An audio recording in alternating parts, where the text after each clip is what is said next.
जय Hind everyone, myself Puneet Saini from mechanical department, deputy to टाइफेड। तो ह्यूमन वैल्यूज के बारे में फर्स्ट टाइम मैंने 2017 में सुना था। जब मैं ग्रेटर नोएडा में कॉलेज में था तो वहाँ पे एक दूसरे कॉलेज के अंदर इसकी वर्कशॉप हुई थी। तो हमारे साथ की एक मैम गई थी उस वर्कशॉप को अटेंड करने, 8 डेज की वर्कशॉप थी। तो जब वो वापस आई तो फर्स्ट टाइम मैंने ऑब्जर्व किया, वो पहले थोड़ी एग्रेसिव रहती थी और उस दिन के बाद से जब वो आई तो उनकी लाइफ में, जिंदगी में कुछ ठहराव मैंने महसूस किया। पोलाइटली बात करना उन्होंने शुरू कर दिया था, तो दिखता था कि विजिबल चेंज हुआ है। तो तब पता लगा था कि ह्यूमन वैल्यूज एक ऐसा प्रोग्राम AKTU ने चलाया है जिससे आपकी लाइफ में ट्रांसफॉर्मेशनल चेंज आता है। तो इस बीच में जो मेरा सर्कल था फ्रेंड्स का, उसमें कुछ दोस्त मेरे आर्ट ऑफ लिविंग में जुड़े हुए थे, अलग अलग सोसाइटीज में लोग जुड़े हुए थे। तो कहीं ना कहीं ये था कि हाँ, इंसान को अपने बारे में, सेल्फ के बारे में जानने की सबसे पहले जरूरत है, लेकिन मैं नहीं कर पाया। फिर मैं लास्ट ईयर 2021 में AKG में जब आया तो यहाँ पर देखा गया कि ह्यूमन वैल्यूज को बहुत रिगरसली परस्यू किया जाता है और हर फैकल्टीज को कहा जाता है कि आप इस चीज़ को जरूर करें। तो जब मैं आया तो मुझे पहले से एक्सपेक्टेशंस था कि हाँ, यहाँ पर हम किस बारे में बातचीत करते हैं, लेकिन लाइफ में आज तक कभी मैंने अप्लाई नहीं किया था। और मैंने इस वर्कशॉप में 5 दिन के दौरान भी इस चीज़ को शेयर किया कि मेरी अभी शादी हुई है 6-7 महीने पहले। तो शादी के बाद लाइफ में मैंने अपने बहुत चेंजेस महसूस किए, जब मैं सिंगल था उसमें और जब मेरी शादी हो गई उसमें। तो उस चेंजेस को मैंने देखा कि शादी के बाद जिंदगी स्थिर अस्थिर दोनों होती है।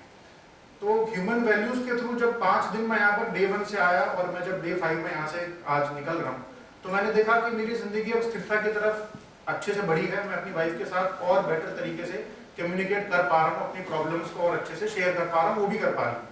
तो पर्सनली मैंने अपनी लाइफ में ये चीज़ एक्सपेरिमेंट करके देखी कि अगर हम सेल्फ की तरफ ज़्यादा ध्यान देते हैं तो हम आगे और अच्छा अपने कम्युनिकेशन को और बढ़ा सकते हैं, अंदर से हम अच्छे इंसान बनते हैं, इन शॉर्ट। और फिर फर्स्ट डे पे कहा गया कि हमें एनिमल कॉन्शियसनेस से सेल्फ कॉन्शियसनेस तक बढ़ना है, हार्मनी तभी हमारे अंदर आती है। तो इस चीज़ को मैंने खुद ऑब्जर्व भी किया। जैसे हम आसपास कभी हम देखते हैं कि हम कहते हैं कि हमें, अगर आपको अच्छा महसूस करना कहा जाता है पहाड़ों में निकल जाओ, कुछ दिन वहाँ रहोगे सारी बीमारियाँ ठीक हो जाएंगी।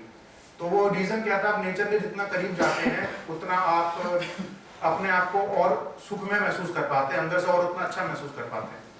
तो ये चीज़ भी मैंने ऑब्जर्व करी कि हाँ, कि जो चीज़ हम सुनते हुए आए लेकिन कभी इम्प्लीमेंट नहीं कर पाते, लेकिन अगर आप उसको अंदर से फील करोगे तो आप और अच्छे से उसको आगे की तरफ कंटिन्यू कर पाओगे। तो मेरे मन में और भी बहुत सारे विचार आते थे। जैसे कि मैं सोचता था कि मेरे घर में, मैं बता दूं, मेरी मदर भी टीचर है, आज के टाइम में प्रिंसिपल है गवर्नमेंट स्कूल में।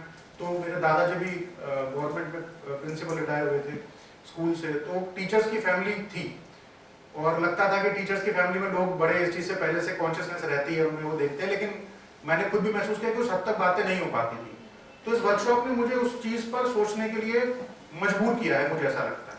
तो मुझे ऐसा लगता है कि अभी बहुत हमें आगे चलना है। मुझे अपने लिए पर्सनली बहुत आगे तक सोचनी है, चीज़ें आगे तक लेके जानी है, क्योंकि ये फर्स्ट स्टेप ही है। पता नहीं आज से हम निकलेंगे 3-4 दिन बाद मेरे अंदर के भाव कैसे रहेंगे, लेकिन मैं कोशिश करूंगा कि इस भाव को मैं और अच्छे तरीके से लेके जा सकूं। और ये हम टीचर्स में भी कहा जाता है कि if you want to learn something, start teaching it. तो जैसा लास्ट पॉइंट है कि your commitment plans regarding waste, तो मेरे प्लान्स हैं कि I want to do more workshop about it, और इफ माय बॉस परमिट्स तो I would love to do this workshop more. और मैं इसमें टीचिंग में भी UHB की पे जाना चाहूँगा।